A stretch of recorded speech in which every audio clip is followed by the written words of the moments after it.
রাধে রাধে। তোমরা কেমন আছো? আমার লাল্লা রাধারানী কৃপায় ভালোই আছো। দেখো, আমি বৃন্দাবনের প্রেম মন্দিরের একটু শুটিং রেখেছিলাম, সেটাই তোমাদেরকে দেখাচ্ছি। তোমরা তো কে কে গেছো আমি জানি না, আমাকে কমেন্ট করলে আমি জানতে পারবো। আমরা গেছি, অনেক কটাই ভিডিও করে রেখেছি, একটু একটু করেই তোমাদেরকে দেখাচ্ছি। তোমাদের কেমন লাগছে আমাকে জানাবে। তোমরা আমাকে এত দূরে নিয়ে যাচ্ছ, সেটা আমার যে কি ভালো লাগছে সেটা আমি না বলে বুঝাতে পারবো না তোমাদেরকে। তোমাদের আশীর্বাদেই আমি এত দূরে দূরে পৌঁছে যাচ্ছি। তোমরা আমাকে বেশি বেশি আশীর্বাদ করো। আমার লাল্লা রাধারানীর কৃপায় যেন আরো এগিয়ে নিয়ে যেতে পারি তোমাদের মাঝখানে। তোমরা যাতে দেখতে পারো, কৃষ্ণ কথা শুনতে পারো, রাধারানীর নাম করতে পারো। তোমরা যত বেশি বেশি করে করবে ততই ভালো। আমার লাল্লা রাধারানী রোজই সেজে গুজে বসে যায়, নতুন নতুন ফুল গলায় দিয়ে মাথায় দিয়ে বসে পড়ে। আসন সাজিয়ে দিই আমি সুন্দর করে, এটা কিন্তু আমি বরাবরই সাজিয়ে দিই এত সুন্দর করে আসন। আমার ঘরে যেই আসে বলে এত সুন্দর ফুল দিয়ে ওদেরকে সাজাও, যেন মনটা ভরে যায় দেখলে। আমি যেখানে গোবিন্দ থাকে সেখানেই তো মনটা ভরার কথা, যে গোবিন্দ আমাদেরকে দেখছে। আমরা গোবিন্দকে যদি না দেখি, না গোবিন্দর সেবা করি, কি করে হবে? গোবিন্দ এত ভালোবাসতো, জাম এক জঙ্গলে গিয়ে ওর মা আর ও বসেছিল, ওর বাবা গাছ থেকে জাম পেড়ে দিয়েছিল, বসে বসে খাচ্ছিল আমাদের লাড্ডু গোপাল। লাল্লার এত প্রিয় জঙ্গলের ফল। এখন তার বাড়িতে গাছপালাই নেই, বাজার থেকে কিনে কিনে এনে দেই যে হে গোবিন্দ তুমি এটাই খাও, এটাই তুমি খেলে আমার মন শান্তি হবে। আমি ভাত করে দিয়েছিলাম, পাঁপড় ভেজে দিয়েছিলাম, পনিরের তরকারি করে দিয়েছিলাম, বলেছিলাম যে গোবিন্দ রাধারানী তোমরা এটাই খাও। আমি করে দিয়েছি। তোমাদের আশীর্বাদে আমি সবসময় যেন করে দিতে পারি। তোমরা আমাকে বেশি বেশি আশীর্বাদ করো, বেশি বেশি লাইক কমেন্ট শেয়ার করো। তোমরা আমার সাথে থাকলেই আমার বেশি ভালো লাগবে। তোমরা আমার পরিবার হয়ে গেছো। আমি যে বারবার তোমাকে রাধারানী লাল্লা তোমাদের কাছে নিয়ে আসি, এটা আমার অনেক আশীর্বাদ। তোমরাও আমাকে বেশি বেশি আশীর্বাদ করবে যেন আমি সবসময় বাজারে গিয়ে বাজার করে ওদেরকে নতুন নতুন জিনিস এনে খাওয়াতে পারি। সেটা তোমরা আমাকে বেশি বেশি কমেন্ট করে জানাবে। আরও কি কি করে আমি খাওয়াতে পারি সেটাও তোমরা আমাকে জানাবে। আমাকে জানালে আমার ভালোই লাগবে যে না, তোমরা আমাকে বলেছো যে আমি এটা করতে পারছি। নতুন বন্ধু হলে একটা সাবস্ক্রাইব করে দেবে প্লিজ। সাবস্ক্রাইবেরও তো আমার অনেক অনেক দরকার, তাহলে সবাই দেখতে পারবে, বেশি বেশি করে দেখতে পারবে। তোমরা যেরকম দেখছো আরও দূর দূরান্তের লোকদেরও দেখার সুযোগ করে দাও, যাতে তারা বেশি বেশি করে দেখতে পারে, আমার লাল্লা রাধারানীর আশীর্বাদ পেতে পারে। আমার লাড্ডু গোপাল আরও যারা আমার আছে তাদেরকেও একদিন তোমাদেরকে ভিডিও করে দেখাবো। ওদেরকে কেমন লাগছে রাধারানী লাল্লাকে সেটা আমাকে কমেন্ট করে জানাও।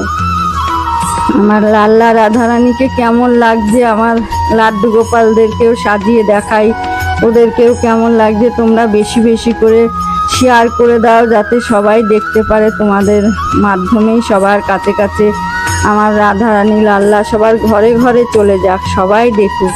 দেখলে আমার জন্য শান্তি। আমি বেশি বেশি করে ওদেরকে ভিডিও করে তোমাদেরকে দেখাতে পারবো। আমি রোজই ভিডিও করে রাখি, রেখে রেখে তোমাদেরকে দেখাই যে দেখো ওদেরকে কেমন লাগছে। ভগবানকে যদি আমি তুষ্ট করতে পারি তবেই আমার শান্তি বেশি হবে। আমি সবসময় আমার নাতি, মেয়ে, আমার ছেলে সবসময় ফোন করলেই বলবে মা তোমার লাল্লা রাধারানী ঠিক আছে, তুমি দেখছো তো?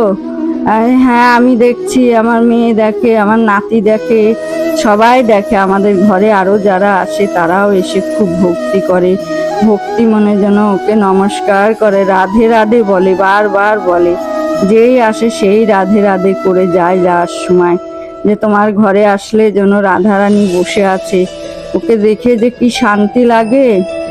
যেতে না পারি, তোমার ঘরে এসেই মনে হয় বৃন্দাবনে চলে এসেছি, তো ওর দর্শন পেয়েছি।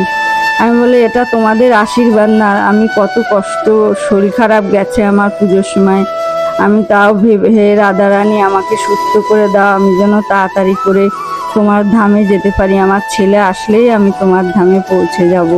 ঠিক আমাকে রাধারানী সুস্থ করে দিয়েছে। লাল্লা আমাকে সুস্থ করে দিয়েছে, আমি যার জন্য যেতে পেরেছি। আমার মেয়ে নিয়ে গেছে, ছেলে, আমার নাতি গেছে, সবাই আমরা ঘুরেছি, খুব মজা করেছি। সবসময় বলি, হে বৃন্দা দেবী, আমি যেন বৃন্দাবনে আবারও যেতে পারি, বারবার যেতে পারি। তুমি আমাকে বেশি বেশি আশীর্বাদ করো আমাকে। আমার ছেলে কত মানত করেছে, আমার ছেলে সব জায়গাতেই যেন মানত করে রেখেছে, আমার মাকে সুস্থ করে দাও, আমার মাকে ভালো করে দাও। আমার ছেলে বাড়ির থেকে পুরো বৃন্দাবনে খালি পায়েই গেছে, সেটা আপনাদেরকে আগের ভিডিওতেও বলেছি একবার, যে খালি পায়েই গেছে। আর সবাই তো আশ্চর্য হয়ে যায় যে খালি পায়ে এখান থেকে বৃন্দাবনে চলে গেল। সবই রাধারানীর কৃপা, আমার লাল্লার কৃপা, না হলে কি যেতে পারে? কোনো অসুবিধাই হয়নি, ও খালি পায়েই চলে গেল, খালি পায়েই ঘুরে চলে আসলো, কোনো জন্য ওর কাছে অসুবিধাই হলো না। বলছে, মা এখানে এসে যেন চটি পরে মনে হচ্ছে পায়ে ফোসকা পড়ে যাচ্ছে, কিন্তু ওখানে যে মা খালি পায়ে হেঁটে হেঁটে গেলাম, ঘুরলাম, আসলাম, কোনো জন্য অসুবিধাই হয়নি। নতুন বন্ধু হলে সাবস্ক্রাইব করে দেবেন, সাবস্ক্রাইবেরও তো দরকার, লাইক কমেন্ট শেয়ার বেশি বেশি করে দেবেন। আমার ভিডিও আপনারা দেখলে আমারও ভালো লাগবে, আমি আরও নতুন নতুন ভিডিও আপনাদেরকে ছেড়ে দেখাতে পারবো। আমি তো রাধারানী লাল্লার কথাই, ভগবানের নামই আপনাদেরকে বলতে চাই, আমি ভগবানের নামই ছড়াতে চাই সবার মাঝখানে, সবাই জানুক ভগবানের নাম, সবাই করুক। আপনারাও আশীর্বাদ পান, আমিও আশীর্বাদ পাই, আপনারাও আমাকে বেশি বেশি আশীর্বাদ করবেন, যাতে আমি ওদেরকে নিয়ে ভালোভাবে সুস্থ থেকে আমি পৌঁছে যেতে পারি আপনাদের ঘরে ঘরে। আপনারা দেখলে যত আমার রাধারানী লাল্লার আশীর্বাদ, আপনাদেরও সংসারে শান্তি থাকবে, আপনাদেরও ভালো হবে। আপনারা রাধে রাধে একবার বলুন, জয় শ্রীকৃষ্ণ একবার বলুন, আপনারা বললে দেখবেন আর একজনও বলা শুরু করে দেবে। এরকম আপনাকে সেদিনও বলেছে, আমাকে যে দেখে সেই এখনই রাধে রাধেই বলে। লুচি করে দিয়েছে সকালবেলা, দুপুরবেলা লুচি করে দিয়েছে, তরকারি করে দিয়েছে, সবই আমার মেয়ে খাওয়াচ্ছে, ওদেরকে যত্ন সারে করে খাওয়াচ্ছে, যেরকম তার বাচ্চাকে খাওয়ায় ওরকম ওদেরকেও খাওয়ায়। এখনো লাল্লার জামা কিনতে পারিনি, এখনো এবারে ভাবছি ওর জামা অর্ডার দিয়েই নিয়ে আসতে হবে। ও আর 6টা জামা কতদিন পরবে, ওকে যেরকম রাধারানী নিত্য নতুন পরছে, ওকেও তো পরাতে হবে নিত্য নতুন। আপনারা সাবস্ক্রাইব করে দেবেন। রাধে রাধে।